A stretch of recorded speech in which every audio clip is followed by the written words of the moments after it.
رب اجعلني مقيم الصلاة ومن ذريتي ربنا وتقبل دعاء ربنا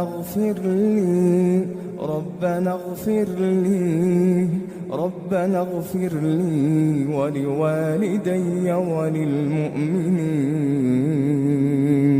وللمؤمنين يوم يقوم الحساب.